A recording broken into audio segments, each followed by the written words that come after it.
বস্তুর উপর, ধর একটা বস্তু রয়েছে, এই বস্তুর উপর আমি বল প্রয়োগ করছি, বলকে বলা হচ্ছে ফোর্স।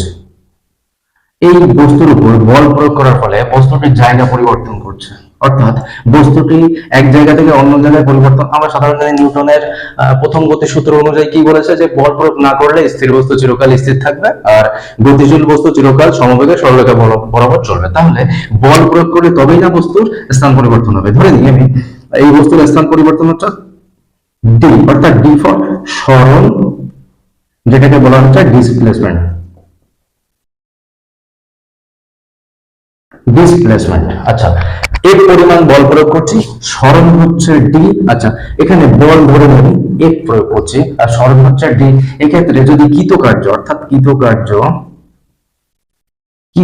যদি আমি ডব্লিউ দ্বারা প্রকাশ করি, ডব্লিউ বলতে ওয়ার্ক, তাহলে এক্ষেত্রে কৃতকার্য W equal to F into D, অর্থাৎ কৃতকার্য হচ্ছে বল এবং বল প্রয়োগ করার ফলে যে সরণটুকু হয়েছে তার গুণফলকেই বলা হচ্ছে কার্য।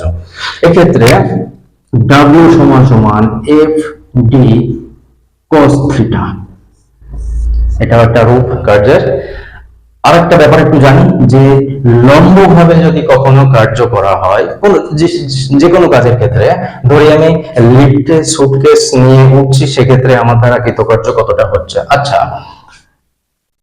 90 ডিগ্রির মান, অর্থাৎ cos 90 ডিগ্রির মান হচ্ছে 0, সেক্ষেত্রে লম্বভাবে যদি কখনো কার্য করা হয়, সেক্ষেত্রে W equal to F into D cos theta. দেখো এফ এর মান তো থাকবে, কেননা বল প্রয়োগ না করলে তো কার্য হবে না, ডি এর মানও একটা থাকবে, কিন্তু cos যখন 90 ডিগ্রি হয়ে যাবে, সেক্ষেত্রে F into D into cos 90 ডিগ্রির মান শূন্য হয়ে যাবে, তাহলে সেক্ষেত্রে কৃতকার্যের মান হয়ে যাবে শূন্য। অর্থাৎ লম্বভাবে প্রযুক্ত বল ক্রিয়া করলে সেক্ষেত্রে কার্য হয়ে যায় শূন্য। দেখো আমরা একটা অঙ্ক করব কার্য নিয়ে। বলেছে 5 ডাইন বল যদি প্রয়োগ করা হয়, তাহলে বলের প্রয়োগ বিন্দু সরণ যদি 10 সেন্টিমিটার হয়, তাহলে কৃতকার্য কত। দেখো আমরা ফর্মুলা জানি কি, W equal to F into D, অর্থাৎ কৃতকার্য সমান সমান বল এবং বলের প্রয়োগ বিন্দু সরণ। তাহলে এক্ষেত্রে F এর মান, অর্থাৎ বল দেওয়া আছে 5 ডাইন আর সরণ অর্থাৎ D দেওয়া আছে 10 সেন্টিমিটার, তাহলে কৃতকার্য W equal to 5 into 10 equal to 50। এক্ষেত্রে আমাদের জানতে হবে কার্যের একক, অর্থাৎ কার্যের সিজিএস একক থাকবে এবং কার্যের এসআই একক থাকবে। তাহলে কার্যের দুটো একক আছে, সিজিএস একক, সিজিএস আর এসআই একক আছে। তাহলে দেখতে হবে কার্যের সিজিএস একক কি এবং এসআই একক কি। কার্যের সিজিএস একক হচ্ছে আর, অর্থাৎ ই আর জি, আর এসআই একক হচ্ছে জুল। তাহলে যেরকমই দেখতে পাচ্ছি আমার সমস্ত একক দেওয়া আছে টাইম, অর্থাৎ সমস্ত একক দেওয়া আছে সিজিএস এ, তাহলে কত কার্য করবে 50 আর্ক। তাহলে আমরা এখানে কার্যের এককটা জানতে পারলাম, যে কার্যের সিজিএস একক হচ্ছে কার্য স্কেলার রাশি। কিন্তু যদি তোমরা দেখো W সমান সমান F ইনটু D, অর্থাৎ কার্য এমন একটা স্কেলার রাশি যেটা দুটো ভেক্টর রাশি দিয়ে তৈরি হয়েছে। দেখো F হচ্ছে বল, বল হচ্ছে ভেক্টর রাশি, বলের এসআই একক হচ্ছে ডাইন, আর সিজি ভুল লিখলাম, বলের এসআই একক হচ্ছে নিউটন আর সিজিএস একক হচ্ছে ডাইন। ঠিক একইভাবে ডিসপ্লেসমেন্ট অর্থাৎ সরণ, সরণেরও কিন্তু একক আছে, সিজিএস একক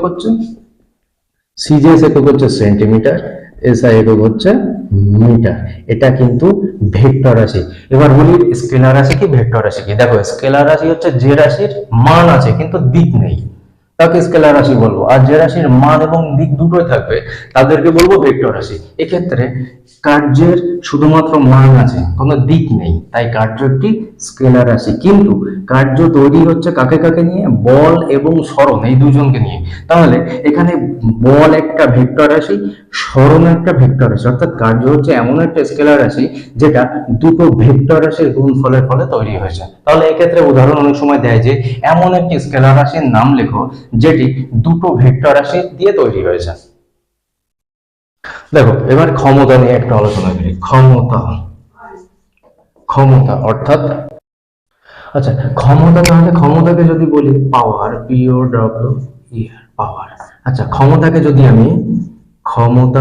আমি পি দ্বারা প্রকাশ করি, তাহলে ক্ষমতার সংজ্ঞায় কি বলা যায় যে একক সময়ে কার্য করার হারকে ক্ষমতা বলা হয়। একক সময়ে কার্য করার হারকে ক্ষমতা বলা হয়। আমি তো বলে রেখেছি কার্যকে যদি ডাব্লিউ দ্বারা প্রকাশ করি, ক্ষমতাকে যদি পি দ্বারা প্রকাশ করা হয়, আর সময়কে যদি টি দ্বারা প্রকাশ করা হয়, তাহলে ক্ষমতা অর্থাৎ পি সমান সমান W/T।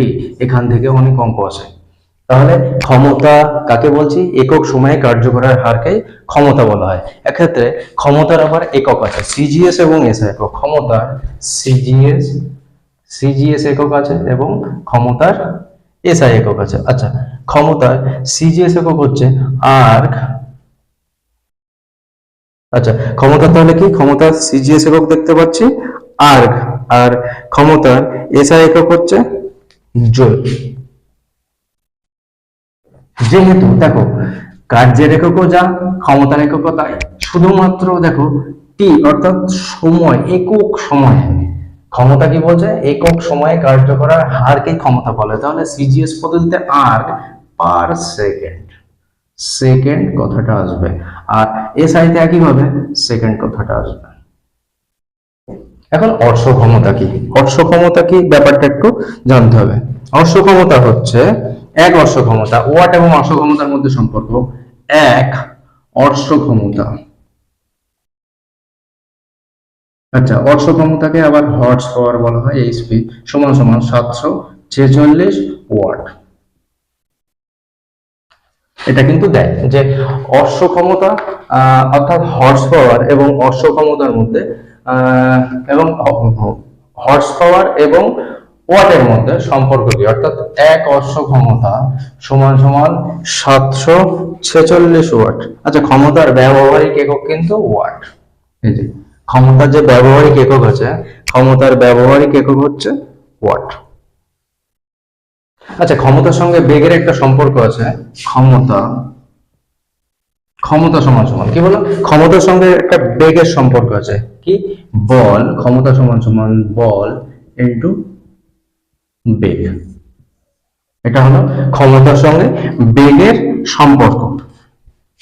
এবার দেখো শক্তি কাকে বলে। আচ্ছা, শক্তি হচ্ছে কার্য করার সামর্থ্যকে শক্তি বলে। আমরা জানি যে কার্য করার সামর্থ্যকে শক্তি বলে।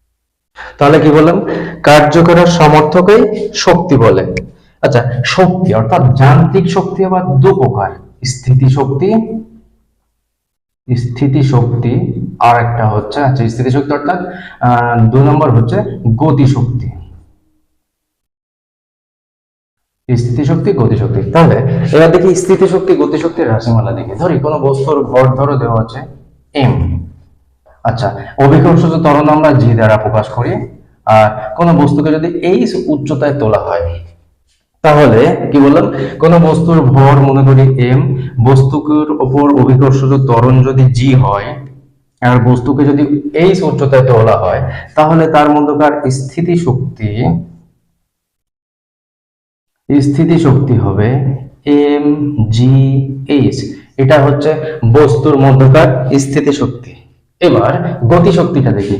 কোন বস্তুর ভর একইভাবে যদি ধরি m এবং বস্তুর গতিবেগ যদি v হয়, তাহলে বস্তুর গতিশক্তি হয় হাফ mv²। তাহলে এই স্থিতিশক্তি এবং গতিশক্তির রাশিমালা যদি আমাদেরকে জানতে হবে।